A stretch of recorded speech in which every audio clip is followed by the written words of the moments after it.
Vous nous menacez de quoi exactement? De continuer à souffrir comme avant. Vous nous dites, si vous désobéissez, nous allons vous isoler. Mais isoler de quoi? D'un système qui nous exploite, d'un commerce qui nous appauvrit, d'une aide qui nous enchaîne.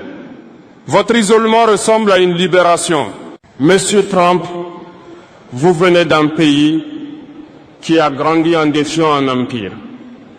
Vous devriez comprendre cela.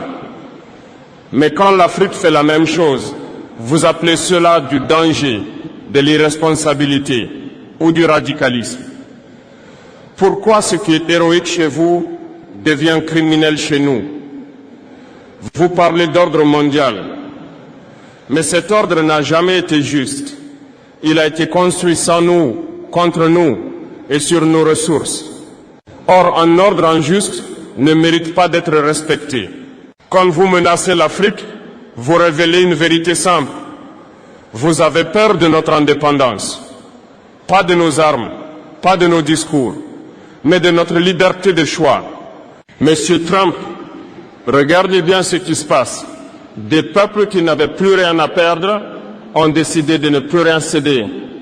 Et un peuple qui n'a plus peur est ingouvernable depuis l'extérieur. Vous pouvez punir des gouvernements, mais vous ne pouvez plus punir des consciences. Vous pouvez faire pression sur des élites, mais vous ne pouvez plus étouffer un réveil populaire. Aujourd'hui, je vous le dis clairement, nous préférons la dignité sous pression à la prospérité sous domination. Et ce choix-là, aucune sanction ne pourra l'effacer. Monsieur Trump, ce que vous appelez défi, nous l'appelons survie. Et quand un peuple lutte pour sa survie, il ne recule plus. Monsieur Trump, vous accusez souvent l'Afrique d'être pauvre, instable, dépendante. Mais vous oubliez toujours de dire pourquoi. Vous parlez de corruption, mais vous oubliez qui a acheté nos dirigeants. Vous parlez de chaos, mais vous oubliez qui a tracé les frontières du chaos. Vous parlez d'échec, mais vous oubliez qui a vidé nos richesses. Soyons clairs, Monsieur Trump, l'Afrique n'a pas été pauvre par hasard. Elle a été rendue pauvre par un système organisé.